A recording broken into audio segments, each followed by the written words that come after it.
বিড়ালটিকে পেয়ে থাকেন অতি অবশ্যই মিনওয়াল বিশ্বাসের সঙ্গে যোগাযোগ করবেন। তাকে 10,001 টাকা পুরস্কার দেওয়া হবে। ওখানে সম্মুখে বাতির ফলের দোকান। ବିଲେଇ ହଜିବାରୁ ଡାକବାଜି ଯନ୍ତ୍ର ଲଗାଇ ଖୋଜିଲା ମାଲିକ।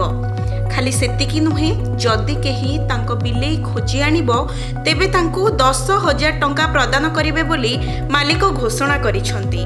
ଏଭଳି ଅଭିନବ ଘଟଣା ଦେଖିବାକୁ ମିଳିଛି ପଶ୍ଚିମବଙ୍ଗ ନାଦିଆ ଜିଲ୍ଲା ସ୍ଥିତ ବୀରନଗର ଅଞ୍ଚଳରେ।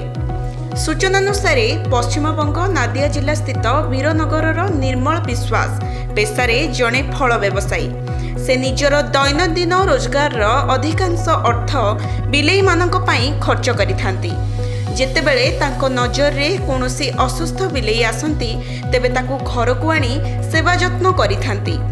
ଏମିତି ଏକ ଛୋଟ ଟିଣ ଘରେ 8ଟି ବିଲେଇଙ୍କୁ ନେଇ ତାଙ୍କ ପରିବାର।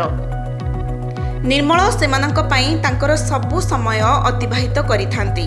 ଠିକ୍ ସେହିପରି ନିର୍ମଳ କୌଣସି ଏକ କାମରେ କୋଲକାତା ଯାଇଥିବା ବେଳେ ହୁଲୋ ନାଁରେ ତାଙ୍କର ଏକ ପୋଷା ବିଲେଇ ହଜି ଯାଇଥିଲା। ନିର୍ମଳ ହୁଲୋକୁ ବହୁ ଖୋଜାଖୋଜି କରିବା ପରେ ମଧ୍ୟ ନ ମିଳିବାରୁ ସେ ଭାଙ୍ଗି ପଡ଼ିଥିଲେ। ନିର୍ମଳ ବାବୁଙ୍କ ପୁଅ ଚାଲିଗଲା ପରେ ହୁଲୋ ହିଁ ତାଙ୍କର ପୁଅ ଜାଗା ନେଇଥିଲା। ହୁଲୋକୁ ନ ପାଇ ଅଭିନବ ଉପାୟରେ ରିକ୍ସାରେ ବାଗଯନ୍ତ୍ର ଦ୍ୱାରା ଖୋଜୁଛନ୍ତି ଏବଂ ତାଙ୍କ ପ୍ରିୟ ବିଲେଇ ହୁଲୋକୁ ଖୋଜି ଆଣିଲେ ସେ ତାଙ୍କୁ 10,000 ଟଙ୍କା ଅର୍ଥରାଶି ପୁରସ୍କାର ଆକାରରେ ଦେବେ ବୋଲି କହିଛନ୍ତି। ଏହି ଦୃଶ୍ୟକୁ ଦେଖିଲେ ଆଖପାଖ ଅଞ୍ଚଳର ଲୋକ ଭାବବିହ୍ୱଳ ହୋଇଯାଉଛନ୍ତି। ନିର୍ମଳଙ୍କର ପଶୁପ୍ରେମ ଆଗରେ ଯେ କେହି ବି ମୁଣ୍ଡ ନୁଆଇ ଦେବ।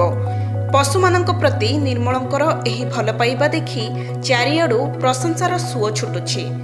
କୋଲକାତାରୁ ରାଜୀବ ଦାସଙ୍କ ରିପୋର୍ଟ, ସକାଳ ନ୍ୟୁଜ୍।